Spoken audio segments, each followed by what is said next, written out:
Yan, praise God. Isa pa nga pong malakas na palakpak para sa ating Diyos na buhay at Diyos na tunay na nagmamahal sa atin. Amen ba? Amen. So bago po tayo lahat mga kapatid magsiupo, ay iniimbitahan ko muna ang bawat isa na muli tayo pong lahat ay magsitayo at atin po munang banggitin ang ating panunumpa sa mga oras na ito. Sige po, sabay-sabay po nating basahin ang ating panunumpa. Ako ay narito ngayon upang mag-aral ng salita ng Diyos. Ang puso ko'y binubuksan, ang isip ko'y itinutuon, ako ay makikinig at susunod sa salita ng Panginoon. Amen. Tayo pong lahat mga kapatid. Panginoon, maraming salamat po sa inyo sa mga oras na ito. Salamat Panginoon dahil muli ito ay panibagong pagkakataon na kami po ay makakalapit sa inyo. Salamat Panginoon dahil meron kaming ganitong kalayaan, na meron kaming Diyos Panginoon na anytime pwede kaming lumapit, na meron kaming Diyos na tunay, na buhay sa buhay ng bawat isa.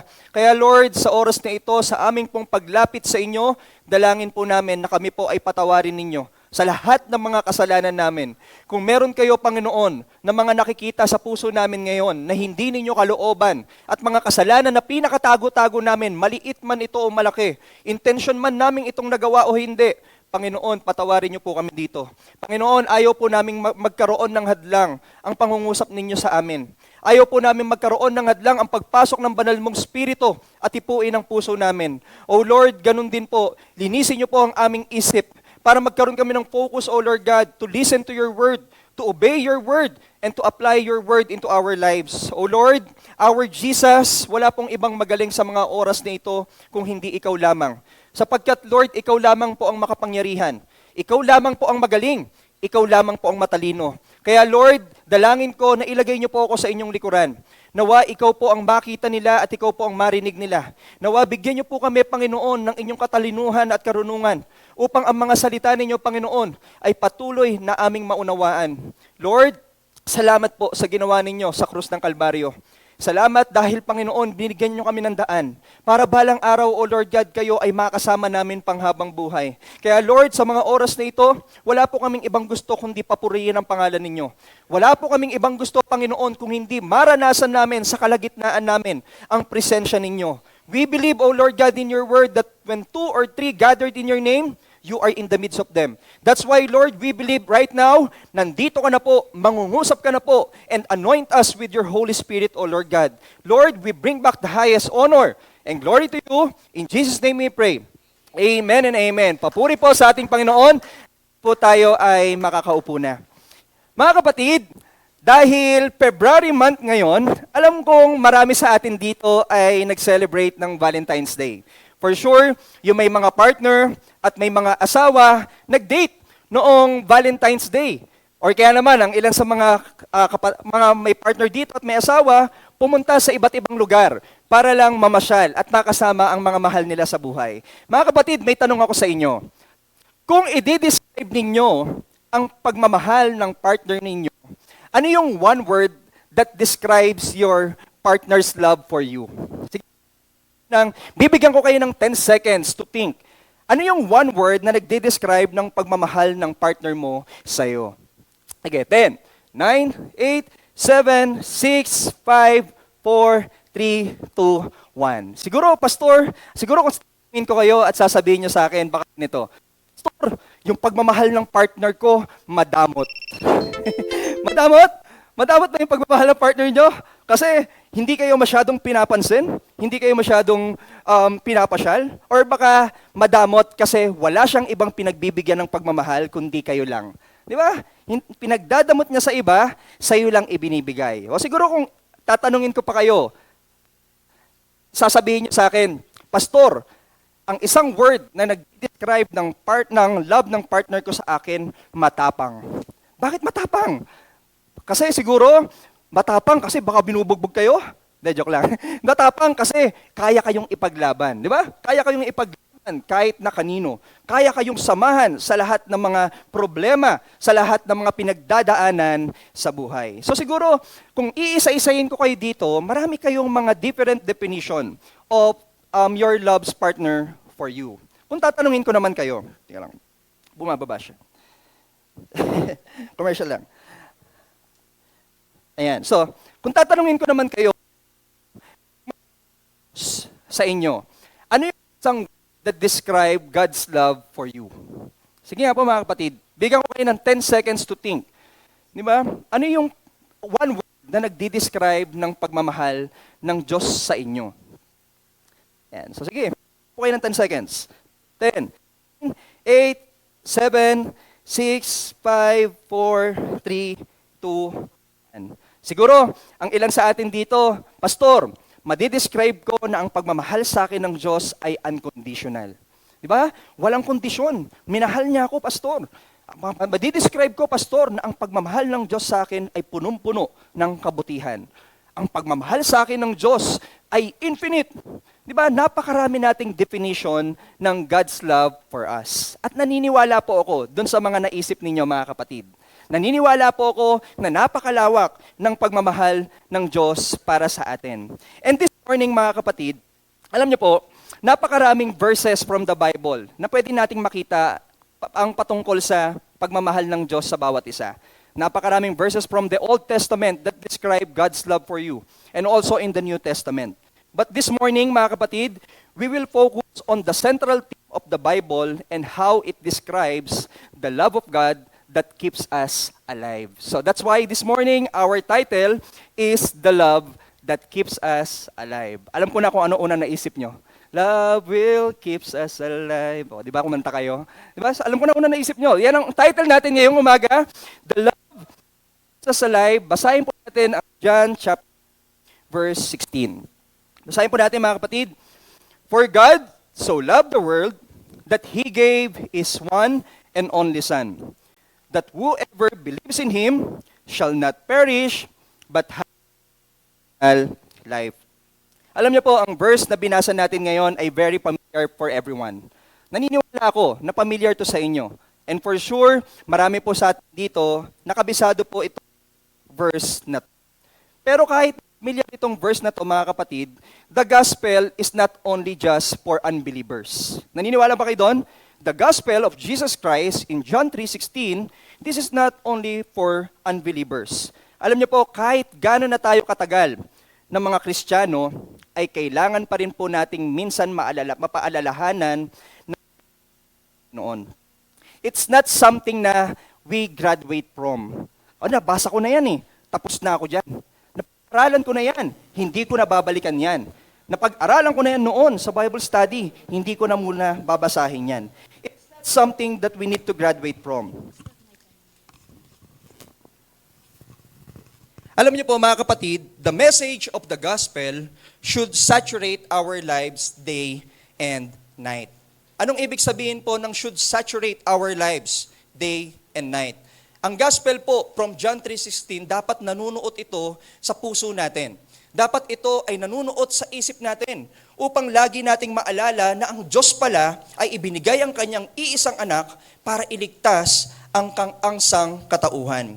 The gospel is something na dapat inaalala natin regularly. Sino po dito ang 10 years ng Christian? Magsabi nga ng amen. Amen. How about 5 years ng Christian? Magsabi nga ng amen. Wala pang 5 years ha. 2 years. Magsabi nga ng amen. Wala pang 2 years ha. Siguro mas matanda pa. 15 years ng Christian. Magsabi nga ng amen. Amen. O 20 years and so on. Magsabi ng amen. Amen. Di ba napakaraming tao dito sa ngayon na nakikinig na matagal ng Kristiyano. And for sure, merong iilan sa atin dito na nakaupo na bago lang din na narinig yung John 3:16 or yung gospel. Can we recall the first time, yung time na narinig mo yung gospel? Can we recall? Naaalala pa ba natin yung time na may nag-share sa atin ng gospel or John 3:16? Ako po, mga kapatid, naalala ko yung first time na narinig ko ang gospel. Noong May 27, 2013. That's the first time na naiintindihan ko yung gospel sa buhay ko. At nung naintindihan ko siya, mga kapatid, nagkaroon siya ng impact sa buhay ko. Di ba kayo rin, mga kapatid? Nung naintindihan nyo, naniligtas kayo ng Diyos sa mga kasalanan ninyo, kasalanan natin, di ba nagkaroon siya ng impact sa atin na para bang ang feeling natin, hindi tayo deserve, na para bang ang feeling natin, dapat yung kasalanan natin na dinadala, dapat nagsasuffer tayo. Di ba? Pero binayaran ni Jesus para lang iligtas tayo. Di ba? Kailan mo unang tunay na naunawaan na mahal ka ni Lord? Kailan po natin tunay na naunawaan? Kailan, mga kapatid? Pakisabi nga sa katabi mo, mahal ka ni Lord. Baka nakakalimutan na eh. O pakisabi rin sa sarili mo, mahal ako ni Lord. Praise God. Alam niyo po, mga kapatid, sigurado po ako, noong unang naramdaman nyo na at naunawaan na mahal kayo ni Lord, di ba, gustong-gusto nyong isuko ang buhay nyo, gustong-gusto nyong mag-serve sa Kanya, gustong-gusto nyong, alam niyo yon, parang araw-araw na lang nasa church, kasi naramdaman nyo na mahal kayo ni Lord. Alam nyo, there are times na masarap minsan mag-reminisce ng mga bagay-bagay. Bakit? Kasi, alam nyo mga kapatid, it brings back memories. It brings back emotions, di ba? It brings back moments na kung saan chine-cherish natin. Pero, yung may mga partner na at may mga asawa na, huwag nyo nang i-reminisce yung mga exes nyo. Okay? Huwag nyo nang i-reminisce yung mga nakaraan na partner ninyo sa buhay. Kasi hindi naman yon katulad ng pagre-reminisce ng pagmamahal na ibinigay sa atin ng Diyos. Alam niyo po mga kapatid, the love of God has filled our hearts so much that we genuinely want to serve Him. Nung time na naunawaan natin na mahal tayo ng Diyos, that's the time, mga kapatid, that we genuinely want to serve Him. Yung gustong-gusto talaga nating magsilbi sa Kanya. Yun yung time na naalala ko nung ako po ay tumanggap sa Panginoon at talagang on fire ang puso ko sa Kanya. Gustong-gusto kong i-share yung gospel sa lahat ng kakilala ko. Sa mga kapatid ko, sa mga kakapamilya ko, sa lahat. Gustong-gusto kong i-share. Kasi naramdaman ko at naunawaan ko yung pagmamahal ng Diyos sa akin. Kaya mga kapatid, this is why we must always remember the unconditional love of God. Kailangan natin siyang aralin. Kailangan natin siyang tandaan. At kailangan nating muli mapaalalahanan of how God loves us in John 3:16. Sa verse po na binasa natin in John 3:16 about God's love, it describes the love of God as radical. Pinapaiwatig po ng John 3:16 na yung pagmamahal ng Diyos is very radical. Siguro, yung iba sa atin familiar sa word na radical. Ilan naman sa atin dito ay hindi ganon kapamilyar sa word na radical kasi hindi siya madalas nagagamit. So, ano nga ba ang ibig sabihin ng radical, mga kapatid? What does radical means? So, according to the Bible, mga kapatid na na-search ko, according to the dictionary, is radical means far-reaching. Diba? Hindi kayang abutin ng kahit na sino. Hindi kayang pantayan ng kahit na sinong tao. Diba? Yung pagmamahal ng Diyos, hindi kayang pantayan ng mga taong nasa paligid natin. Tanging pagmamahal ng Diyos ang naiiba, ang pagmamahal ng Diyos ay umaangat sa lahat. Nagkakaintindihan tayo? That's how radical love means. Ano pa? Ang pagmamahal ng Diyos is incomparable. Kahit sino pa man dyan ang nagmamahal sa'yo, pwede kanyang mahalin, pero may mga times na hindi mo siya mahal. Di ba? Pero ang Diyos, ni kailanman, yung pagmamahal niya sa'yo, hindi maikukumpara kasi hindi nagbabago. Nagkakaintindihan tayo? So that's God's love. Ayan po ang meaning ng radical love of God.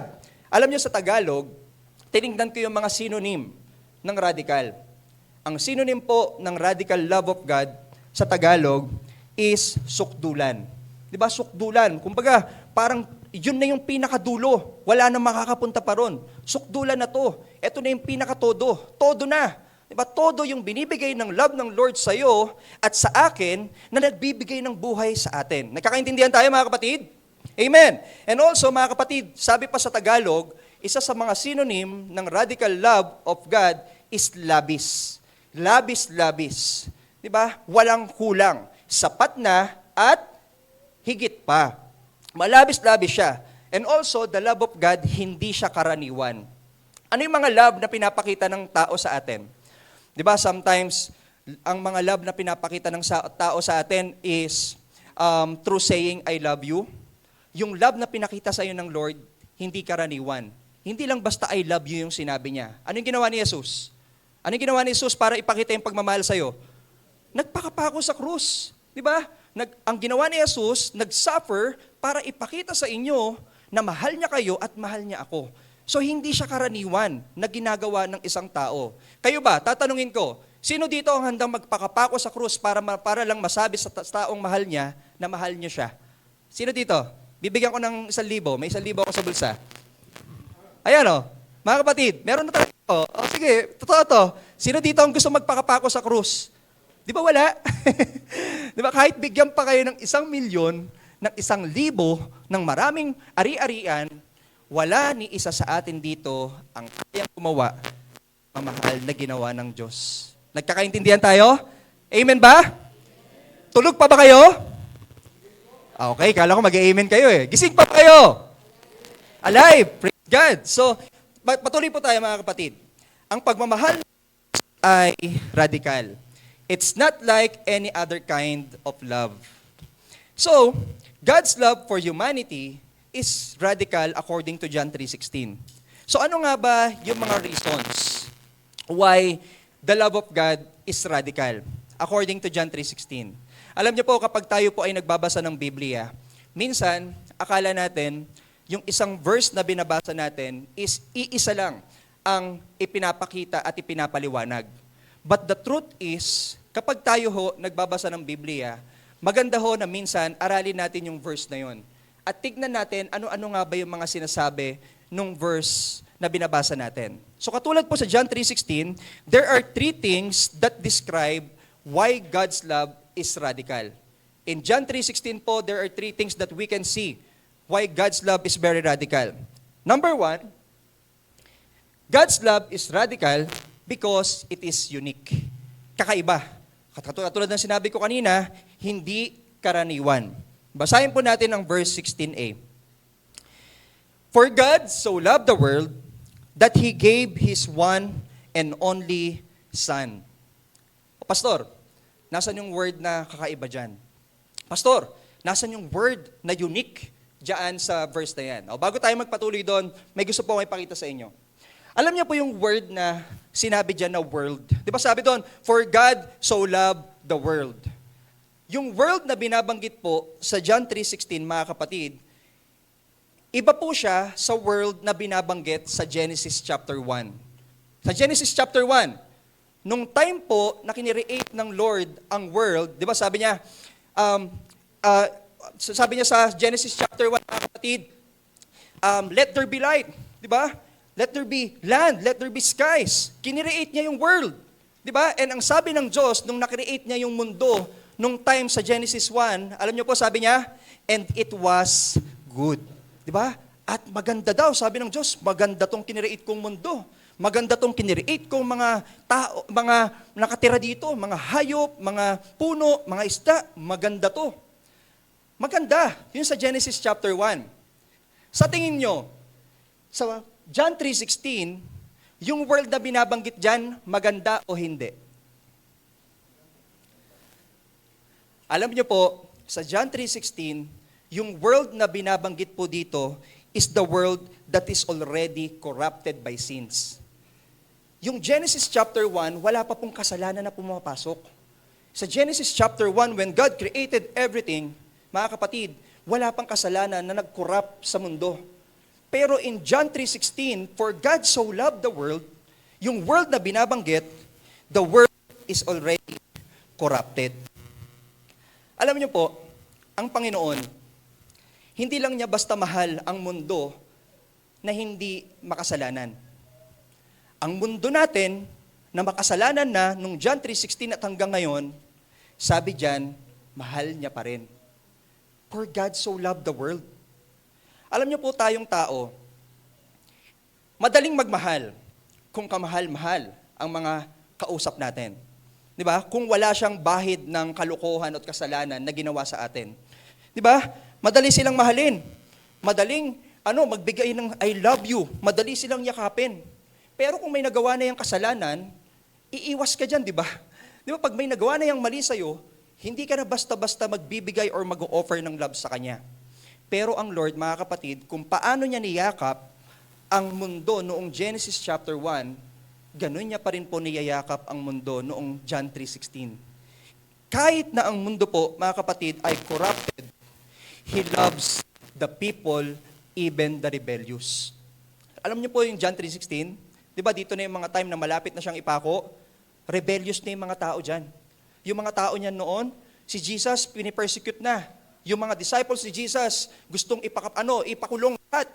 Kasi nag-share ng gospel. Pero mahal pa rin ng Diyos. Di ba? Wala siyang pinipili. Wala po siyang mga kapatid na kondisyon para ipakita ang pagmamahal. God loves the world without regrets. Diba? Minahal niya ang mundo kahit na walang regret. Hindi siya nagre-regret, bakit ko ba ito minahal? Binato-bato ko, pinako pa ako sa krus, minahal ko pa. Diba? Itong anak kong to, palamura, everyday, minahal ko pa. Hindi siya ganun. Diba? Hindi ganun ang Panginoon. Ang Panginoon natin, minahal tayo without regrets. Ulitin ko, it's easy to love someone who is lovable. But it's not easy to love someone na unlovable. Sino ba itong mga unlovable persons na to? Ano nga ba yung mga unlovable na mga tao sa paningin natin? Sa tingin natin? Minsan, alam nyo po, ang mga unlovable person para sa atin, yung mga chismosa. Ikaw ba gusto mong mahalin yung chismosa na sinasabi sa'yo kapag nakatalikod ka? Pangit yan eh. Gusto nyo ba yun? Gusto nyo bang mahalin yon? Yung sinasabing pangit ka? Di ba hindi? Gusto nyo bang mahalin yung taong sinasabi na buntis ka kahit di wala ka namang jowa? Di ba? Gusto nyo bang mahalin yung mga taong sinasabi na itong kapitbahay kong to, ang mabunganga, itong kapitbahay kong to, kung ano-anong sinasabi ko, di ba ayaw natin? Di ba? Pero ang Diyos, minahal niya kahit chismosa. Pero hindi ko naman gustong sabihin na maging chismosa kayo forever, ha? Di ba? Mga kapatid, alam niyo po, sino pa? Alam niyo, ang Panginoon natin, minahal kahit yung mga magnanakaw. Tayo, ayaw natin ng magnanakaw. Di ba, minsan nga kahit kupitan lang tayo, ayaw natin eh. Kahit nga minsan, nakawan tayo ng halik, ayaw natin. Di ba, ayaw natin ng mga magnanakaw. At ang Panginoon, mga kapatid, kahit na minsan nakaranas na magnakaw ang tao, minahal niya pa rin. Minahal niya pa rin. Ano pa, mga kapatid, di ba minsan ayaw nating mahalin? It is unlovable for us, yung mga taong laitera. Di ba, ang ganda-ganda na suot mo, sasabihin ang taba mo. Di ba? Di ba, ang ganda-ganda na suot mo, pumunta ka ng church, ang ganda, terno lahat. Tapos sasabihin, kapatid, parang lumusog ka. Hindi pa diniretso, no? Di ba? Di ba, ayaw natin yon, yung mga laitera. Di ba, nagpagupit ka ng maayos, sasabihin sa'yo, kapatid, mas bagay sa'yo kalbo. Di ba mga kapatid? Parang hindi masarap mahalin yung mga taong ang daming napapansin. Di ba, yung mga laitera. Di ba, ang sarap-sarap ng luto mo, in-invite mo sa bahay, kapatid, ang alat. Di ba? Kapatid, ligyan mo naman ng konting toyo. Di ba? Pinakain mo na, ng lait pa. Di ba? Ayaw natin yon. Pero ang Diyos, minahal niya pa rin kahit gano'n ang tao. Tayo lang naman ang namimili. Di ba? Ay, isa pa, mga kapatid, ayaw din nating mahalin ang mga taong masungit. Di ba? Pagpasok natin sa church dito, kapag may masungit sa'yo, hindi mo babatiin ng God bless po. Hindi babatiin kasi masungit. Di ba? Mga kapatid, ayaw natin ng masungit. Gusto natin yung lagi nakangiti sa atin. Pero ang Diyos, masungit ka man o hindi, mahal ka pa rin niya. Mahal niya pa rin tayo. Di ba? Ganun po ang ating Panginoon sa atin. And even mga masasamang ugali, ayaw nating mahalin. Kasi nga, mga kapatid, hindi kamahal-mahal para sa atin yung mga taong nagpapakita ng negative sa atin. Pero ang Diyos, alam niyo, kahit ilang beses tayong nagpakita ng negative actions, negative behaviors, negative words, still, minahal ka pa rin niya. Still, minahal niya pa rin tayo. Alam niyo po, mga kapatid, kaya dito natin nasasabi na radical ang love ng Diyos. Kasi it's not like any other kind of love. It is very unique. Di ba? Hindi tulad mo na galit sa masungit ang Diyos. Ang Diyos, hindi siya galit sa masungit. Mahal niya pa lahat ng masusungit. Pakitignan niya yung katabi mo. Masungit ba yan? Oh, mahal ka pa rin ng Diyos. Mahal ka pa rin ng Diyos, kahit masungit ka. Diba? Mahal pa rin tayo ng Diyos. Alam niyo po, mga kapatid, basahin natin ipagpatuloy nating basahin yung John 3:16. Why it is unique? Diba? Why it is unique? Basahin natin yung John 3:16 ulit ha. Basahin ko sa inyo. Diba sabi doon, for God so loved the world that He gave His one and only Son. O, tignan natin yun ha. His one and only Son. Alam niyo po yung word na one and only Son, galing po siya sa Greek word na monokenos or monogenes. Na ang ibig sabihin, ito pong Greek word na to, kapag hinati po natin siya sa dalawang word, yung monokenos, yung mono meaning only. Okay? I think nalagay ko yan. Pa-next slide please. Nandyan ba mga kapatid? Wala? Ayun. So, one and only Son equals monogenes. Yung mono meaning only. Okay? Only. Yung genes or kenos, mga kapatid, ibig sabihin kind or race. Kung pagsasamahin natin, yung dalawang Greek word na yon, monokenos, monogenes, ibig sabihin, mga kapatid, is Jesus is the only kind or Jesus is unique. He gives His Son that is only one. He gives His Son that is unique. Wala nang iba. Siya lang yon. Pero binigay niya sa atin. The only kind. Wala nang maikukumpara kay Jesus. Pero ibinigay ng Diyos para sa kasalanan natin. Alam niyo po, hindi karaniwan na may lalapit sa iyo, tapos ibibigay sa iyo ang mahalaga sa Kanya, para lang mapakita na mahal Kanya. Di ba, hindi karaniwan yun? Ikaw ba? Halimbawa ho, merong isang tao na dapat ikukulong sa krimen. Sa krimen na nagawa niya. Tapos ikaw. Tapos dun sa krimen na ginawa niya, merong piyansa na 1,000,000. 1,000,000. Ikaw ba, bilang isang tao, para lang hindi siya makulong, ibibigay mo ba yung mahalagang 1,000,000 para sa'yo, para lang sa kanya? Sa tingin nyo, bibigay nyo ba? Ako, hindi pa ako nag-1,000,000. Wala akong mabibigay. Panalangin na lang. Panalangin na lang. Baka kayo lang mabigay natin. Pero mga kapatid, kung meron kayong 1,000,000, tapos merong isang taong makukulong, para hindi siya makulong, kailangan piyansahan ng 1,000,000 at ikaw na lang ang aasahan. Hindi mo siya kakilala, hindi mo siya kapatid, hindi mo siya kapamilya, ibibigay mo ba yung 1,000,000 mo? Hindi. Di ba?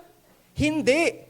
Kasi yun lang ang meron tayo na mahalaga sa buhay natin. Kasi yun yung magagamit natin sa pang-araw-araw na buhay natin. Siyempre, hindi natin ibibigay. Pero mga kapatid, ang Diyos Ama, mahalaga sa Kanya si Jesus. Ang Diyos Ama, yung one and only Son, only kind, unique, ibinigay niya sa mga taong nakakasakit sa Kanya. Ibinigay niya sa mga tao upang mailigtas sa mga kasalanan nila. Kasalanan natin. Imagine that. There is a unique God who gave His life for us para lang, alam niyo yun, makasama tayo sa langit someday. Para lang makasama tayo sa Kanya, sa piling niya, balang araw. Kapatid, I pray na sana maunawaan natin kung gaano tayo kamahal ng Diyos. Alam niyo kung bakit? Kasi kung nauunawaan natin kung gaano tayo kamahal ng Diyos, takot tayong magkasala. Kung nauunawaan natin kung gaano ka-unique yung ginawa niya, takot tayo, mga kapatid, na hindi gawin ang kalooban niya. Kasi siya mismo hindi hindi siya, mga kapatid, nag-hesitate to give His life for you. O teka lang bibilangin ko muna yung mga kabutihang ginawa mo O ikaw kapatid, 1 out of 10, isang beses ka lang naging mabuti, 10 yung masama. So hindi kita bibigyan ng kaligtasan. O ikaw kapatid, minsan ka lang umatin ng church late pa, hindi kita bibigyan ng kaligtasan. Hindi gano'n ang Diyos. Di ba? Binigay niya pa rin ang sarili niya para sa iyo at para sa akin, mga kapatid. Binigay niya talaga. Alam niyo po, another thing that makes God's love radically unique, it is sacrificial. Sacrificial yung ginawa ni Jesus. Sakripisyo. Sa sacrifice po na ginawa ni Jesus, it reveals the heart of God and His desire to save all. Lahat ng tao, desire ng Diyos na mailigtas sa kasalanan. Lahat ng tao, gusto ng Diyos na makasama niya sa kalangitan. Kaya yung ginawa ni Jesus, mga kapatid, it reveals the heart of God. It reveals the desire of God to save the humanity. It's not easy to sacrifice your life for people who hurts you. Ikaw ba handang magsakripisyo para sa taong nakasakit na sa'yo? Pakitignan nga yung katabi mo, handa ka ba magsakripisyo dyan? Handa ka ba? Kung handa ka, oh, maging handa lang. Di ba mga kapatid, wala sa atin dito, or mahirap na magsakripisyo sa isang tao na nakasakit sa atin. Pero ang ginawa ni Jesus ay sakripisyo para sa mundong kumutya sa Kanya, umusig sa Kanya, at nagpako sa Kanya. Sakripisyo yun mga kapatid. Pwede niya naman parusahan na lang yung tao, di ba, para matuto. Pwede niyang pahirapan na lang ang tao para matuto. Pwede niyang sabihin na lang sa tao, ligtas na kayo Hindi. Nagsakripisyo pa siya para lang ipakita na mahal niya sila at mahal niya tayo. The sacrificial love of Christ does not question whether we are good or bad. He gave it because that's how radical His love for us. Siguro, naalala natin ang kwento nung isang magnanakaw nung si Kristo po ay pinako sa krus. Di ba? Merong isang magnanakaw doon na ang sabi niya, kung ikaw talaga ang Diyos, iligtas mo tayo dito. Yun yung sinabi isang magnanakaw. Ano sabi ng isang magnanakaw? Matakot ka nga sa mga sinasabi mo. Yan Diyos, walang ginawang masama. Pero tayo may ginawang masama. Dapat tayo ay talagang maparusahan. Ano sabi ng magnanakaw pa na nagsabi nun? Panginoon, kapag umakyat ka sa iyong paraiso, alalahanin mo ako. Ano sabi ng Diyos? Today, you will be with me in paradise. Ngayon din, makakasama kita sa paraiso o sa kalangitan. Kinwestiyon ba ng Diyos yung magnanakaw? Doon, nung nakapako siya, sinabi niya ba, ilan ba nagawa mong kabutihan? Sino ba yung mga pinagnakawan mo? Sino ba yung mga kapatid mo na tinuturing mo na maayos? Sino? Kung wala, pasensyahan tayo, tapos na ang laban. Pasensyahan tayo, hanggang dyan ka na lang. Sinabi ba ng Diyos yun? Na-question ba siya? Hindi. Hindi niya question. Ang sinabi lang ng Diyos, today, you will be with me in paradise.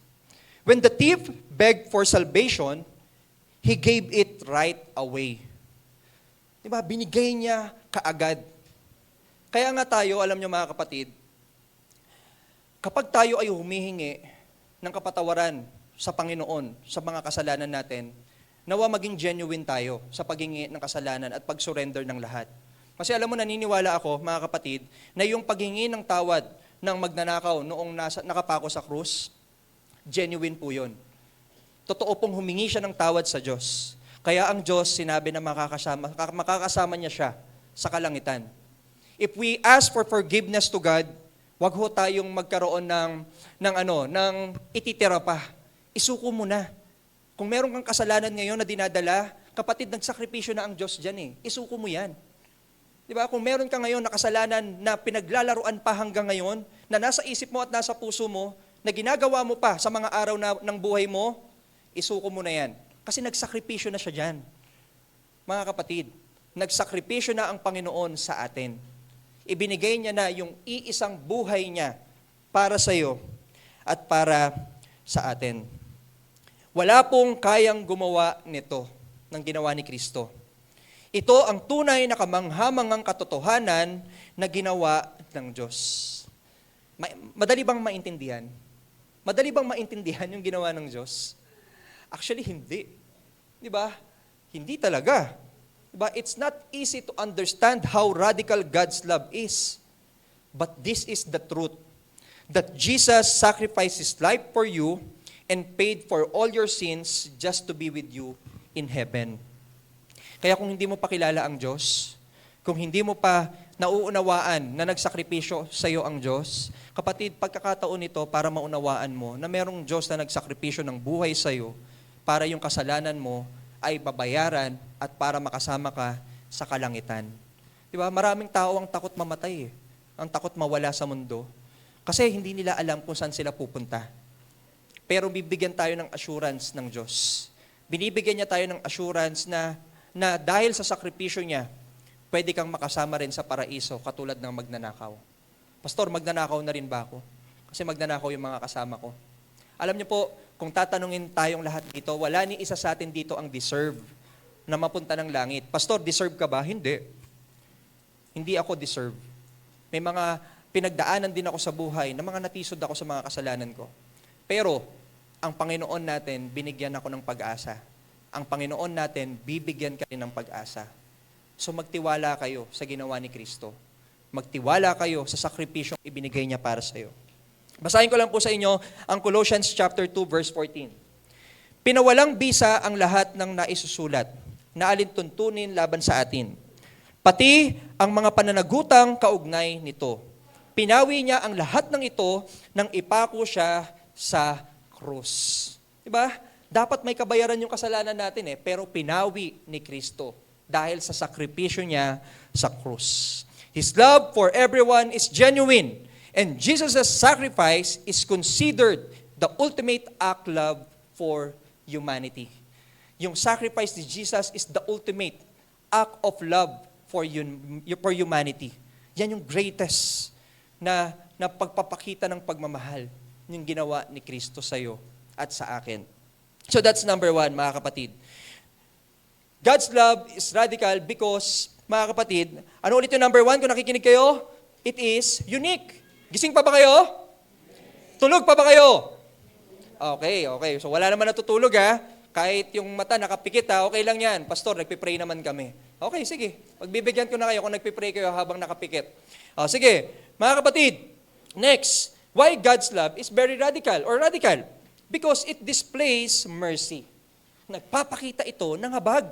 Yung pagmamahal ng Diyos that keeps us alive, nagpapakita siya ng habag. Habag sa'yo. Mercy sa akin, mercy sa'yo. Basahin ko yung verse 16b. Sabi doon, that whoever believes in Him shall not perish. Tignan niyo yun. Kung sino daw ang maniniwala at may pananampalataya sa Kanya, hindi mapapahamak.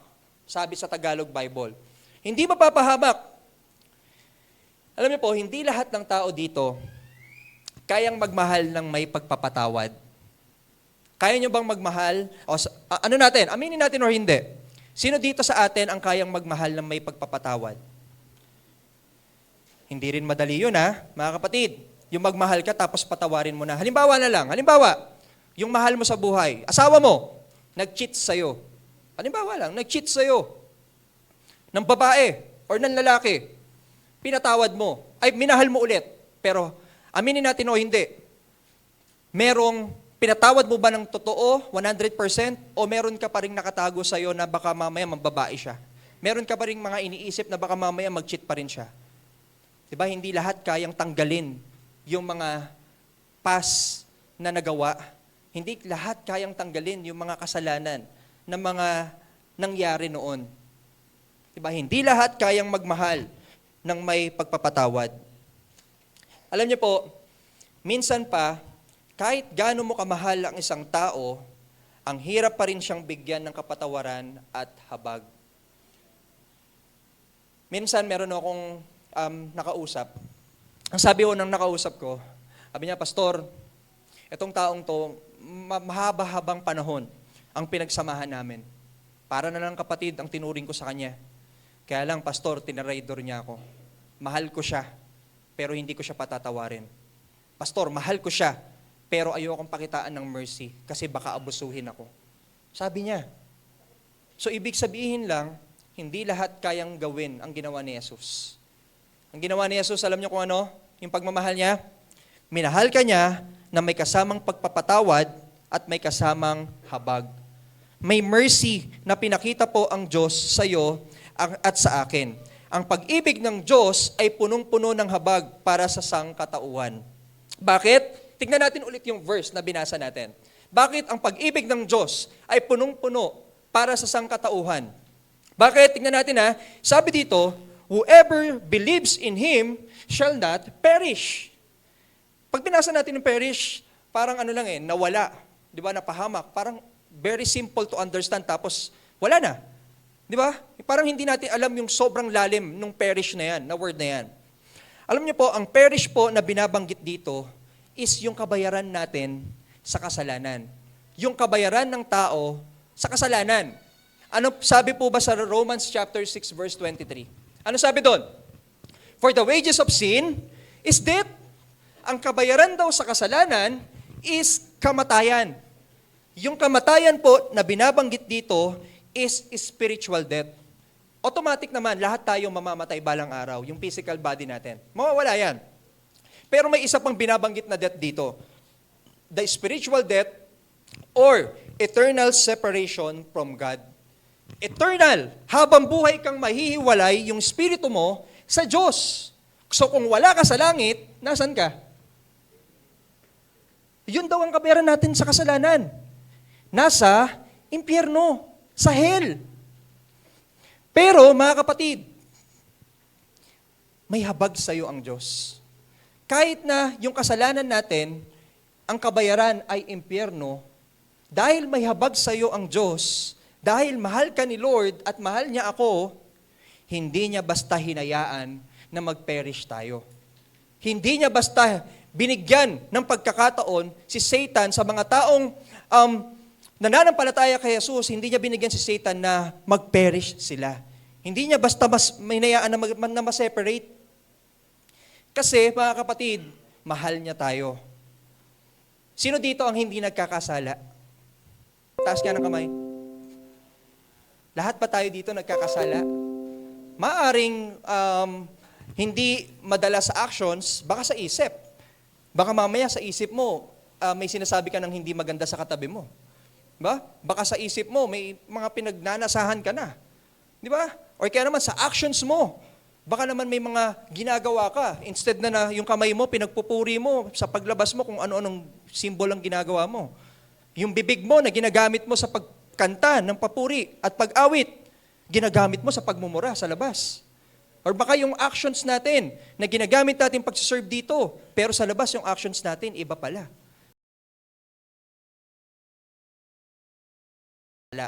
And every sin, there is a consequences. Because consequences are inevitable. Hindi siya mapipigilan. Halimbawa, nagdakaw ka ng isang malaking halaga sa bangko.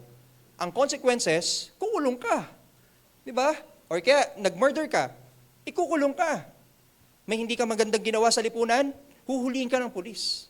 There is always a consequences. And consequences are inevitable. Ay, pastor, paano kapag maliit na yung kasalanan ko?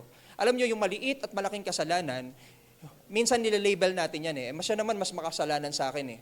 So ako, maliit lang, mas righteous ako. Alam nyo, yung kasalanan niya na malaki at kasalanan mong maliit, matatawag pa rin siyang parehas na kasalanan. Wala yang white lies and black lies. Walang pink lies and red lies. Lahat kasalanan. So dahil lahat tayo makasalanan, we deserve to be punished in hell. Kapatid, sasabihin ko yung totoo we deserve to be punished in hell. But the Lord loves you so much that He doesn't want you to suffer there. Ayaw niya kayo na mag-suffer there. Gusto niya tayong makasama. Alam niyo, yun yung isa sa mga nakakadurog ng puso na kung gaano tayo kamahal ng Diyos kahit na makasalanan tayo. Deserve mo yun eh. Pero inangat ka niya, hinila ka niya, kasi ganun ka niya kamahal at ganun niya ako kamahal. Alam niyo po, mga kapatid, when we put our faith in Christ, we will not perish. When we put our faith sa Panginoong Jesus natin, may pangako ang Diyos, we will not perish. Pastor, naniniwala naman ako sa Diyos. Pastor, naniniwala naman ako kay Kristo. Oo, naniniwala kayo. Pero magkaiba ang naniniwala sa nagtitiwala. Paulit-ulit nating naririnig yun, di ba? Paulit-ulit nating napag-aaralan.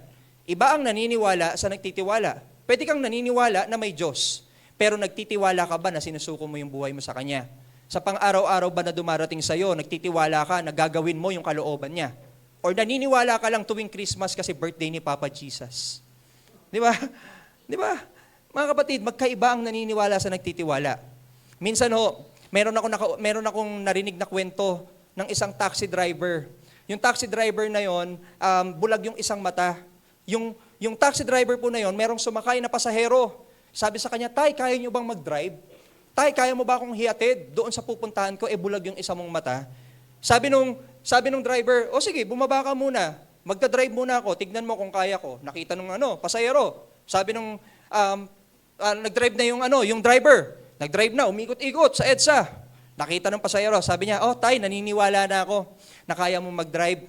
Tapos sabi nung driver, oh, dahil naniniwala ka na, tara na, punta na tayo sa malayong lugar, punta tayo Ilocos. So EDSA to Ilocos. Sabi niya, ano, kaya mo ba sumakay? Ayaw niya pa rin magtiwala. Alam niyo, minsan ganun tayo kay Lord eh. Nakita mo na meron siyang mga kayang gawin sa buhay mo. Nakita mo na kaya niyang magbigay ng buhay na walang hanggan sa'yo. Pero ayaw pa rin nating magtiwala. Ayaw pa rin nating isuko yung mga kasalanan natin sa Kanya. Ipinakita po ni Jesus ang habag sa atin. He paid for our sins. He took our place, the punishment that we deserve. Siya ang tumanggap. Napakamahal ng kabayaran sa kasalanan natin. Alam niyo ba yon? Napakamahal ng kabayaran sa kasalanan natin. Dugo ni Jesus ang pinambayad. Di ba? Dugo ni Jesus ang pinambayad. Sin is the most expensive thing in this universe. Because it was paid by the precious blood of Jesus. Ang kasalanan ang pinakamahal na isang bagay dahil ito ang dugo ni Jesus ang pinambayad dito. Ano yung pinakamahal na bagay na nahawakan nyo na? Siguro sa atin, meron dito nakahawak na ng Chanel. Ano pa? Ano pa mga nahawakan nyo? Ano pa yung mga bag? Louis Vuitton. Di ba? Mga nakahawak tayo niyan. Ginto. Diamond. Di ba? Nakahawak na tayo niyan. Napakamahal niyan. Ano pa? Nakahawak tayo ng mga Lamborghini. Ano pa? Ferrari, kotse, kung ano-ano pa man na mahal sa buhay natin. Pero mga kapatid, wala pa ring mas mamahal sa ginawa ni Jesus. Wala pa ring mas mamahal sa dugo niya. It is greater than any material things in this world. Nagkakaintindihan tayo? Nagkakaintindihan tayo? Praise God. Alam niyo po mga kapatid, it is very important talagang maunawaan natin kung ano ang ginawa ni Jesus. Hindi natin dapat ito basta binabaliwala. Hindi dapat natin ito basta na dumaan lang sa tenga natin, then tapos na. Kailangan nating maunawaan that what Jesus did is very important. Nagbigay siya ng mercy sa'yo. Dahil binigyan ka niya ng mercy, you are already redeemed. Tinubos ka na. At pag sinabing, I am redeemed, we are talking about the expensive price for that redemption. And that is mercy na binigay ng Diyos. Di ba minsan kinakanta natin, My Redeemer lives. My Redeemer lives. Di ba kinakanta natin yon? Nabubuhay ang tagapagtubos natin. Buhay ang tagapagtubos natin.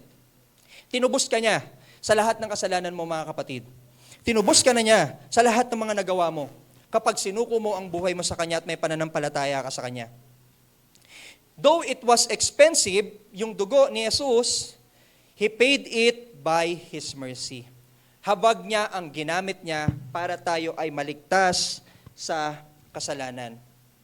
Alam niyo po, even though we have a lot of sin in our lives, Jesus loves us deeply. He shows mercy by giving up His life for us so that we will not experience eternal punishment. Alam niyo ang Diyos, kahit na araw-araw nagkakamali tayo, He is very slow to anger because of His mercy. Basahin ko lang sa inyo ang Psalms 103 verse 8. The Lord is compassionate and gracious, is slow to anger, abounding in love. Imagine that kind of radical love, mga kapatid. Tingnan niyo yung radical love ng Diyos. Alam niyo, basahin ko ulit basahin ko ulit. The Lord is compassionate and gracious, is slow to anger. Alam niyo, minsan nga talo pa natin ang Diyos. Ang Diyos is slow to anger, abounding in love. Pero tayo, madalas mabilis magalit. Yung asawa natin minsan na hindi lang nakapaghugas ng plato, galit na tayo. Di ba? Yung anak natin na minsan, may hindi lang nakapagwalis, galit na tayo. Mabilis tayo magalit eh. Di ba? Minsan yung mga kaibigan natin na 6:35 ang usapan, dumating 6:36, galit na tayo. Di ba? Pero ang Diyos, He is very slow to anger. His love for us is abounding. Di ba? Kasi ganun niya tayo kamahal. At ganun siya may habag sa atin. Alam niyo po tayo, dahil mabilis tayo magalit, it's because of our ignorance on God's mercy. Konting makanti lang tayo. Halimbawa, ngayon pagpasok ko natin dito, ang sarap ng pasok natin. Nakakinig na tayo ng salita ng Diyos, nakapagpuri pa tayo, nakasama pa natin yung mga kapatiran natin. Kapag paglabas ho natin dito, for sure, sabay-sabay tayo mamaya. Baka mamaya, pag may kumanti lang sa atin, galit na tayo. Di ba? Itong kapatid na to, tatapakan yung sapatos kong bago. Kabibili ko lang eh. Di ba? Makanti lang tayo, galit na tayo. Alam niyo, sometimes, kaya tayo minsan madaling magalit, kaya sometimes, bitter agad tayo on the things na nararanasan natin kasi we are ignorant of God's mercy. Ba, last 2 weeks ago or last week, napag-aralan natin through Pastor Jonathan, yung bitterness. Sometimes people are bitter because they are ignorant of God's mercy. Diba? Kaya hindi sila makapagbigay ng mercy sa iba. Kaya bitter sila. Kasi sila mismo hindi nila alam kung gaano yung mercy na binigay ng Diyos sa kanila. If we truly understand the depth of God's mercy, we should be able to extend that mercy to others too. Minsan pa, we are not only ignorant of God's mercy to others, we can also be ignorant of God's mercy for us. Ignorant din tayo sa God's mercy ng Diyos sa atin. Paano, Pastor? Alam nyo, minsan, tayo, pinapahirapan natin ang sarili natin. Akala natin, yung parusa sa kasalanan natin, dapat pagdusahan natin. Mga kapatid, yung binayaran ng Diyos sa'yo, binayaran niya na. Hindi mo na kailangang paghirapan pa. Minsan meron akong kaibigan na nakakilala ho sa Diyos. Hindi niya matanggap na pinatawad siya ng Diyos. Kasi, mga kapatid, sabi niya, bakit ako papatawarin ng Diyos? Bakit babayaran niya na? Dapat ako ngayon magdusa dyan. Parang hindi ko tinatanggap. Pinapahirapan niya yung sarili niya. Di ba, pinatawad na siya ng Diyos dahil sa mercy ng Diyos sa kanya. Alam niyo po, tayo, pinatawad na ng Diyos sa kasalanan. Dahil yung kasalanan mo, pinatawad na ng Diyos, huwag mo nang balikan pa. Ano yung kasalanan mo na sa tingin mo pinatawad na ng Diyos? Huwag mo nang balikan pa. Huwag mong pahirapan ang sarili mo na lagi kang mahuhulog, matitisod sa kasalanan. Huwag mo ring isipin na kailangan mo munang pagbayaran ang lahat. Minsan meron nung isang barko, may nabasa ko akong kwento ng mga mangingisda. Tapos ito pong mga mangingisda na to, naligaw sa dagat, naligaw sa dalampasigan. Hindi po sila makauwi. At dahil hindi sila makauwi, hindi nila alam kung saan sila tutungo. Hindi nila alam kung saan sila pupunta. Hanggang sa dumating po yung time na naubusan ho sila ng stock ng pagkain. At naubusan sila ng maiinom. Tapos, minsan may dumating na isang barko. Nakita nila. Sabi nila, tulong! Wala na kami makakain. Wala na rin kami maiinom. Alam nyo, sabi nung isang barko sa kanila, sabi sa kanila, yung tubig, pwede nyo nang inumin. Yung tubig na nandun yung bangka nyo, pwede na kayong kumuha dyan ng tubig. Bakit? Kasi fresh water na yan. Fresh water na pwede nang safe na yan na inumin. Alam nyo po, doon nila na-realize na hindi sana sila na-dehydrate, hindi sana sila na-uwaw kung alam lang nila na wala na sila sa salt water. At kung alam lang nila na yung tubig na kinalalagyan ng bangka nila ay pwede nilang inumin na. Alam nyo, minsan ganun tayo eh. Nandito na yung mercy ng Diyos, nakapaligid na. Pero ignorante pa tayo. Nandito na yung habag ng Diyos, ayaw pa natin pansinin, kasi ignorante tayo sa habag niya. Some people are suffering because of their ignorance to God's mercy. Alam niyo po, dito po natin makikita kung gaano kahalaga na mapag-aralan yung lalim ng habag ng Diyos. Kamangha-mangha po talaga na ang pag-ibig ng Diyos sa bawat isa. Alam niyo po, sa perspective ng tao, hindi natin basta maunawaan yung love niya, yung mercy niya. Kasi, mga kapatid, ulitin ko, it is radical. Halimbawa, gising pa ba kayo? Mga kapatid, binigyan tayo ni Pastor ng 2 hours. So medyo mahaba talaga yung time ko, pagpasensya niyo. Joke lang, hindi ako nag-prepare ng mahaba. So baka sabihin niyo, si Pastor Christian, pag siya mag-speak, di na ako atin ng haba. Mga kapatid, aatin pa ba kayo? Amen, praise God. O asahan ko kayo, teka lang, pipicturean ko nga kayo. Joke lang. So tuloy tayo mga kapatid. Kilala niyo po ba tong taong to? May papakita akong picture sa inyo. Pa-next slide please. Ayan. Kilala niyo siya? Kilala niyo po siya? Kapatid, mga kapatid, siya po si Jeffrey Dahmer. Kilala niyo siya, no? Si Jeffrey Dahmer. Oo, sa Netflix. Si Jeffrey Dahmer po, mga kapatid, siya yung tao na napakaraming kasalanan na ginawa. Ano yung mga kasalanan ginawa niya? Siya ay nag-murder, pumatay ng mga Black Americans. Hindi lang basta minurder. Alam niyo ginawa niya? Brutal. Yung pagmamurder niya sa kanila. Na kung papanoorin natin yung documentary sa Netflix, baka hindi natin kayanin. Di ba? Baka hindi natin gustuhin na malaman kung anong ginawa niya. Ito tanong ko sa inyo. Ito bang taong to deserve na patawarin sa kasalanan? Tanungin ko kayo. Walang sumagot. Kasi hindi deserve. Di ba? Ang daming pinatay eh. Ang daming niyang, alam niyo, brutal na ginawa sa mga tao. Psychotic nga siya kung tawagin eh. At hindi siya deserve. Kahit ako tanungin nyo, hindi ko patatawarin tong taong to. Kung ako tatanungin nyo.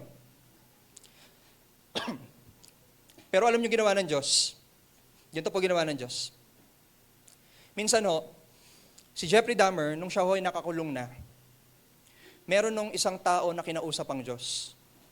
At itong taong to, mga kapatid, na kinausap ng Diyos, na isang pastor, ay pinapunta sa kulungan para ibahagi ang pagmamahal ng Diyos kay Jeffrey Dahmer. Para ibahagi sa kanya na yung kasalanan niya ay pwedeng pagbayaran ng Diyos. At pwede siyang iligtas ng Diyos kung magtitiwala siya at mananampalataya siya sa Diyos. Alam nyo, itong pastor na to, ang title ng book niya na sinulat doon sa story ni Jeffrey Dahmer, Dark Journey, Deep Grace. Dark Journey, Deep Grace. Sobrang lalim ng grasya ng Diyos para patawarin si Jeffrey Dahmer. Alam niyo po, nung sinishare na ng pastor na yon, kay Jeffrey Dahmer, yung gospel, sabi sa kanya, sa John 3:16, you will not perish kapag nagtiwala ka at nanampalataya ka sa Kanya. Ililigtas ka ng Diyos sa kasalanan mo.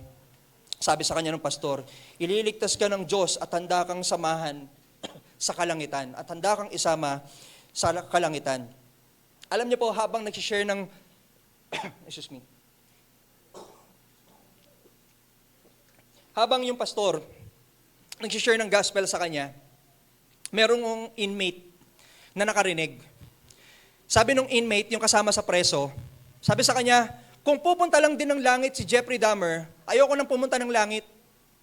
Kung nandun siya sa langit pag-akyat ko, bababa na lang ako. Kasi nandun siya, wag na lang. Nasa kulungan na rin yun ha. For sure, may krimen din yun. Pero alam niya kung gaano ka worse yung ginawa ni Jeffrey Dahmer. Kaya ayaw niya makasama. Alam nyo, sa ayaw man natin o sa hindi, sa gusto man natin itong marinig o hindi, naniniwala ako, nung sinuko ni Jeffrey Dahmer yung buhay niya sa Diyos, that time na nasa kulungan siya, naniniwala ako, excuse me, naniniwala akong niligtas siya ng Diyos. Deserve? Hindi. Pero that's mercy of God. Habag niya yon. Habag niya yung pinairal niya para iligtas yung tao na hindi karapat-dapat. Kapatid, tanungin nga natin sa sarili natin. Karapat-dapat kang iligtas? Hindi. Karapat-dapat akong iligtas? Hindi. Pero dahil may habag sa iyo ang Diyos, binigyan ka niya ng buhay na walang hanggan. Dahil may habag sa iyo ang Diyos, yung mga kasalanan mo, tinanggal niya. Ganun kanya kamahal. Alam niyo, nung narinig ng inmate yon, na nagsisi siya sa mga kasalanan niya, yung inmate mismo ang kumitil sa buhay ni Jeffrey Dahmer. Siya na mismo yung pumatay kay Jeffrey Dahmer. Mahirap intindihin, pero that's mercy of God. Ganun kalalim ang grasya niya. Ganun kalalim ang mercy ng Diyos sa iyo so that you will not perish. So that I will not perish. Ganun niya tayo kamahal. That love of God, mga kapatid, nagbigay ng buhay sa atin. Kaya sa number 3, pastor, number 3 na tayo. Yan, number 3 na tayo, don't worry. Kaya sa number 3 natin, mga kapatid, God's love is radical because it is a divine gift. Yung binigay ng Diyos ay divine. Hindi pang makamundo, pang makalangit. Basahin ko po sa inyo ang verse 16c. Sabi doon, but have eternal life. Para magkaroon ka ng buhay na walang hanggan. Hindi lang niya tayo pinalaya sa consequences ng ating kasalanan. Binigyan niya pa tayo ng regalo. Imagine that. Pinatawad ka na, may regalo ka pa. Di ba? Pinatawad ka na, may binigay pang something na magandang bagay sa'yo. This is not just an ordinary gift. It is a gift that gives life, a love that keeps us alive. Kaya nga ang title natin, A Love That Keeps Us Alive? Kasi mga kapatid, yung love ng Lord, hindi lang basta nagbigay ng buhay sa atin habang nabubuhay tayo dito. Ang love ng Lord, nagbigay pa ng buhay sa atin kahit sa kamatayan, kahit sa buhay sa kalangitan, binigyan niya pa tayo ng buhay na walang hanggan. Alam niyo po, people can give us gifts. People can give us jewelry.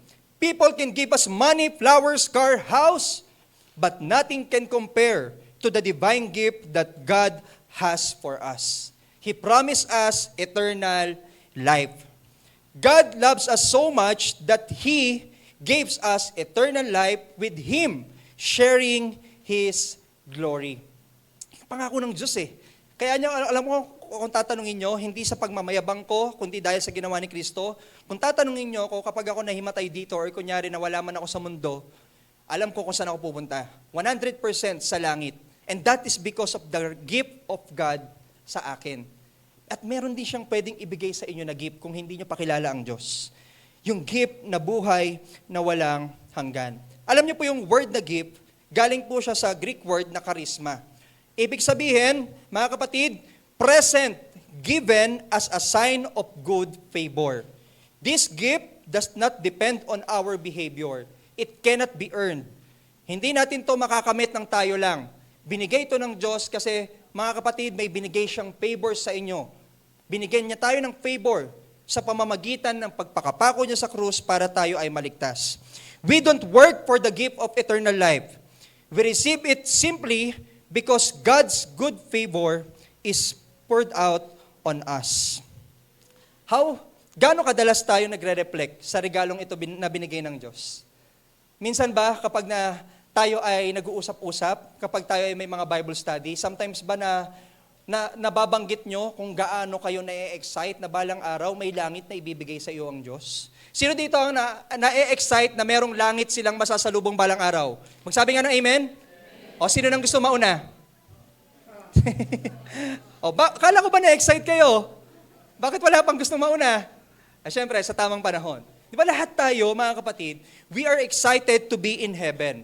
Kahit hindi pa natin ganoon nakikita kung ano ang itsura ng heaven, mga kapatid, kahit hindi pa natin alam kung ano ang pinaka 100% na itsura ng heaven, we are excited because of what the Bible says.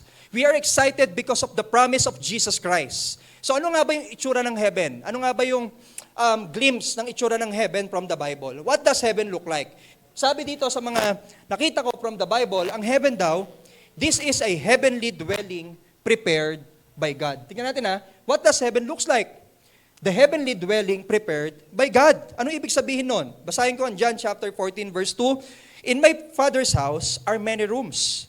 If it were not so, I would have told you, I am going there to prepare a place for you. Tignan niyo yung divine gift ng Diyos Pag akyat mo doon, meron daw hinanda ang Diyos na natirahan mo. Pag akyat mo doon, meron ng hinandang room ang Diyos sa'yo na hindi lang basta kwarto. Yung kwartong yon, the best na lugar na inihanda ng Diyos para sa'yo. Kung dito sa lupa, hindi natin naranasan magkaroon ng bahay, sa kalangitan, expect na meron tayong tahanan doon. Kasi yun ang hinanda ng Diyos. Kung dito sa lupa, mga kapatid, hindi natin masyadong naranasan ng mga wealthy na mga bagay. Kapatid, asahan natin sa langit, may hinandang the best ang Diyos para sa'yo. Yun yung pwede nating ma-imagine. Di ba? Isa pa, mga kapatid, freedom from pain and sorrow. What does heaven looks like? Kung dito nararanasan mong masaktan, kung dito nararanasan mong magkasakit, kung dito nararanasan mo, mga kapatid, na yung katawan mo dating pogi, ngayon nagkaka-wrinkles na, doon. Mga kapatid, there will be freedom from pain and sorrow. Wala nang sakit, wala nang pighati, wala nang pag-iyak, lahat kagalakan, lahat kasiyahan mula sa Diyos. Basahin ko sa inyo, Revelation chapter 21 verse 4. He will wipe every tear from their eyes. There will be no more death, or mourning, or crying, or pain, for the old order of things has passed away. Imagine that, mga kapatid, may hinihanda ang Diyos na isang lugar na hindi ka na makakaranas ng sakit. Isa pa, mga kapatid, in heaven, we are a citizen in it. Kapag ikaw ay nananampalataya sa Diyos, mga kapatid, our original citizenship, hindi dito sa lupa, nasa langit. Kung dito, Filipino citizen ka, kung dito, American citizen ka, kung dito, Mindanao citizen ka, sino dito mga taga Mindanao citizen? Mga taga Mindanao dito. So, kung dito, mga kapatid, you have different citizenship, pag nawala tayo dito, mawawala na citizenship natin dito eh. Alam niyo kung nasa ng eternal citizenship natin? It is in heaven. Ang sarap sa pakiramdam na, alam niyo yon, ang Panginoon ang nagbigay sa atin ng visa. Ang Panginoon ang nagbigay ng approval sa atin to be in heaven with Him. Basahin ko ang Philippians chapter 3 verse 20. But our citizenship is in heaven, and we eagerly await a Savior from there, the Lord Jesus Christ. And of course, mga kapatid, there will be a splendor of gold in heaven. Sa langit po, mga kapatid, ang heaven, ang gold, dinadaan-daanan lang yan. Kung dito ang gold sobrang mong piniprecious, kung dito ang gold sobrang mahal, sa kalangitan, yung gold na pinag-aagawan ng tao sa lupa, dinadaan-daanan lang natin. Yung gold na sobrang ganda dito, nakapaligid lang yan doon. Imagine, mga kapatid, yung lugar na yon. Parang there is no place like that dito sa lupa. There is no place like that na mababanggit sa kung ano pa mang mga bagay. Kasi yun po ang glimpse ng heaven. Hindi ko po alam totally 100% kung ano ang itsura ng heaven. But this is what the Bible says na pwede nating ka-excitan. But this is the Bible says na kung ano na pwede nating abangan. Revelation chapter 21 verse 21, the 12 gates were 12 pearls. Each gate made of a single pearl. The great street of the city was of gold, as pure as transparent glass. The best ang inihanda ng Diyos sa iyo. Kasi mahal ka niya. At mahal niya ako. God prepares the best because He loves us. Alam niyo, kapag may mga pinapanalangin kayo at hindi pa dumarating, huwag kayong ma-disappoint because God prepares the best for you. Kung meron kayong mga hinihintay sa buhay, halimbawa partner, huwag kayong matakot, ma-disappoint na 26 na ako, single pa rin ako, hindi ba ako kagusto-gusto? Huwag kayong matakot because God still prepares the best for you. Anak ka niya. Di ba? Marami dito ang nagluluksa kasi 35 na, wala pa ring jowa. Di ba? 26 na, etc. Anong age na, wala pa ring jowa. Alam niyo, meron akong kakilala na isang pastora na matagal siyang naghintay sa taong the best para sa kanya. 45 years old na siya nag-asawa. Pero alam niyo, mabuti na lang at naghintay siya. Bakit? Kasi yung binigay ng Lord sa kanya is a person who will help him in ministry. Alam niyo, dalawa lang ang pwedeng patunguhan ng karelasyon ng relationship natin. It's either you will do your calling or He will hinder you to your calling. Kung mali ang taong nakasama mo, baka mapigilan ka niyan sa kalooban sa iyo ng Diyos. Kung tamang tao ang napunta sa iyo, matutulungan ka niyan papunta sa kalooban ng Diyos para sa iyo. So wait for someone who will help you in your lives. Kasi God prepares the best for you. Ang sakripisyo po ng Diyos na ibinigay ay upang bigyan tayo ng buhay. And the plan of salvation of God is originated from the love of God. Kapatid, yung salvation ng eternal life, yung eternal life na ibibigay sa'yo, lahat yan, yung mercy, yung sacrificial, yung unique love of God, lahat yan nakasentro doon dahil mahal ka ng Diyos. Pakisabi muli sa katabi mo, mahal ka ng Diyos.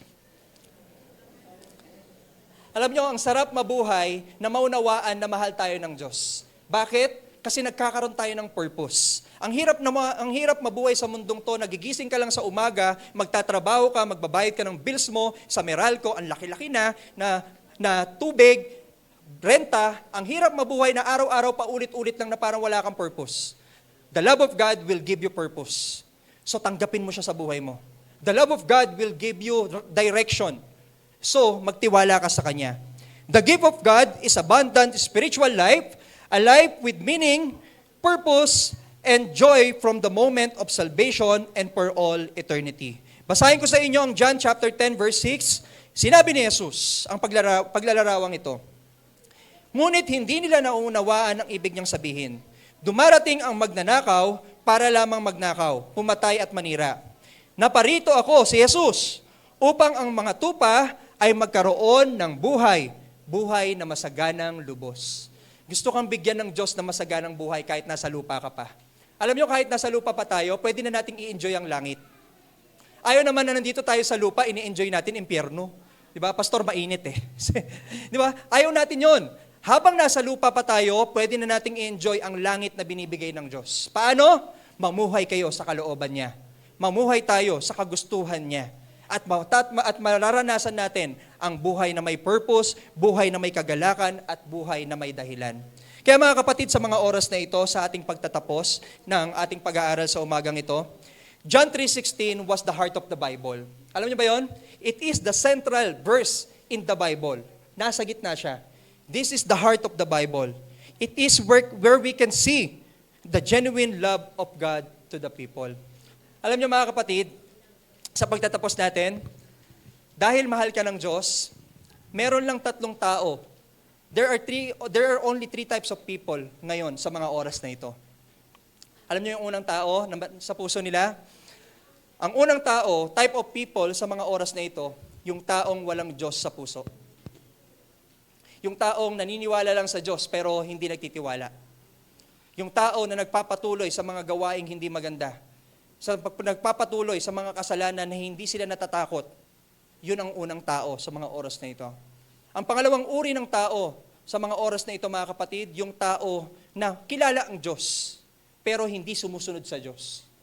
Diba? Alam na may Diyos na nagliligtas sa kasalanan pero nagpapatuloy sa kasalanan. Yan ang pangalawang uri ng tao. At meron ding pangatlong uri ng tao dito sa mga oras na ito. Yung pangatlong tao na yon, yun yung sumuko sa Diyos, yun yung nagbigay ng buhay sa Diyos at ginagawa ang kalooban niya. Ang tanong ko sa inyo, nasan ka doon? Ikaw ba ang unang uri ng tao na walang Diyos sa puso? Pangalawa, ikaw ba ang uri ng tao na may Diyos sa puso pero nagpapatuloy sa kasalanan? Alam niyo, naniniwala ako na kapag may Diyos ka sa puso, hindi ka na magpapatuloy sa kasalanan. Or ikaw ba ang pangatlong uri ng tao na kilala ang Diyos, isinuko ang buhay at ginagawa ang kalooban niya? Kapatid, naniniwala ako na ang mga oras na ito ay hindi aksidente. Naniniwala ako na mga oras na ito ay hindi lang basta ibinigay ng Diyos. Ang mga oras na ito ay ibinigay ng Diyos para mapakilala ang sarili niya sa iyo. Para maramdaman mo, mga kapatid, na mahal ka pa rin niya. Para maramdaman mo, mga kapatid, na yung pagmamahal niya, bibigyan ka ng buhay. Kahit na minsan, ang pakaramdam natin, patay na. Mahal ka niya. Isuko mo ang buhay mo sa kanya. Kapatid, kung ang tao naniniwala tayo sa pangako, ang Diyos pagkatiwalaan natin, may pangako siya sa iyo. Isuko mo ang buhay mo sa Kanya. Manampalataya ka sa Kanya. Magtiwala ka sa Kanya. May mga pinagdadaanan ka ngayon, ibigay mo sa Kanya. Handa ka niyang tulungan. Meron ka ngayong mga pagdududa, kapatid, isuko mo rin yan sa Kanya. Kasi ang Diyos natin, tunay at tandang tulungan ka. Tayo pong lahat ay manalangin. Panginoon, sa mga oras po na ito, naniniwala po ako na hindi po aksidente na gusto mong ipaiwatig sa amin kung gaano mo kami kamahal. Naniniwala po ako, Panginoon, na yung pagmamahal mo na hindi karaniwan, yung pagmamahal mo na puno ng habag, yung pagmamahal nyo, Panginoon, na may buhay na walang hanggan na binibigay, I pray na maunawaan po ng bawat isa. I pray, Panginoon, na yung puso nila ay tanggapin ka sa kanilang buhay. Na kung merong mga kasalanan na humahadlang, Panginoon, kung merong mga dahilan na humahadlang, Panginoon, para maunawaan ito, dalangin ko po na tanggalin po ninyo. Dalangin ko po, Panginoon, Nalinisin niyo po kami. Dalangin ko, Panginoon, na mangusap po kayo at umipo kayo sa puso nila. Makita nila kung gaano po kabigat, kung gaano kalalim ang ginawa ninyo sa krus ng Kalbaryo, O Lord.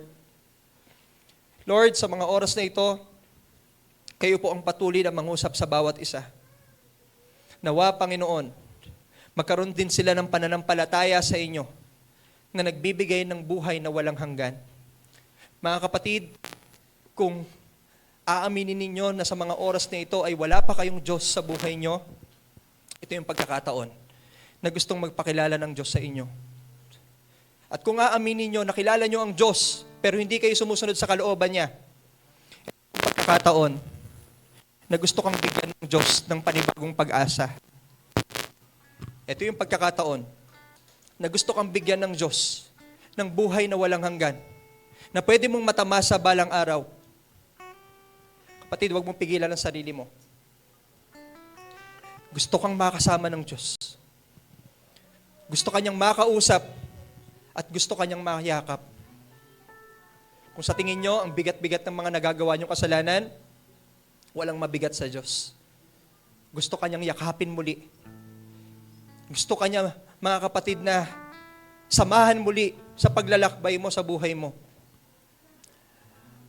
Mga kapatid, sabi sa Revelations, ang Diyos ay kumakatok sa puso. Hinihintay niya lang tayo na pagbuksan natin siya. Hinihintay lang niya tayo na siya ay pagdaluyin natin sa buhay natin. Huwag ho nating pigilan. Pagbuksan ho natin ang ating Diyos. At kung willing kayo, mga kapatid, sa mga oras na ito, natanggapin muli ang Diyos sa buhay ninyo at magkaroon ng pagtitiwala at pananampalataya sa Kanya, tayo po, mga kapatid, ay manalangin. Sundan niyo po itong panalangin na to. At nawa, mga kapatid, itong panalangin na to ay hindi nakabase sa katabi mo. Hindi nakabase sa emosyon nyo. Manalangin tayo na para bang kinakausap natin ng Diyos. Manalangin tayo na para bang isinusuko natin ang buong buhay natin sa Kanya. Na wala tayong tinitira sa puso natin dahil ibibigay natin lahat sa Kanya. Mga kapatid, sundan niyo po itong panalangin na to. Panginoon, maraming salamat po sa inyo. Patawarin niyo po ako sa mga kasalanan ko. Panginoon, salamat po sa ginawa ninyo sa krus ng Kalbaryo. Dalangin ko na maging hari ka ng buhay ko. Baguhin niyo po ako patungo doon sa kalooban niyo. Panginoong Yesus, ikaw na po ang sumama sa akin at gumabay sa lahat ng lakbayin ko. Patuloy nawa na magawa ko ang kalooban ninyo. Amen. Panginoon, maraming salamat po sa mga oras na ito. Naniniwala po ako, Panginoon, that you want to talk to the people, Panginoon, na gusto mo silang na ang puso nila ay maisuko sa inyo dahil mahal mo po sila. And I pray, O Lord God, that they will continue to experience your love kahit sa paglabas ng church na to. That they will continue to experience your guidance, your protection, your provision sa lahat ng parte ng buhay nila. Thank you, Lord God, for everything. Ikaw lamang, Panginoon, ang karapat dapat tumanggap ng papuri. Karapat dapat kang tumanggap ng pasasalamat dahil sa pagmamahal na binigay mo sa amin. Lord, we want to honor you, we want to praise you, we want to bring back the highest honor and glory to you. In Jesus' name we pray. Amen and amen.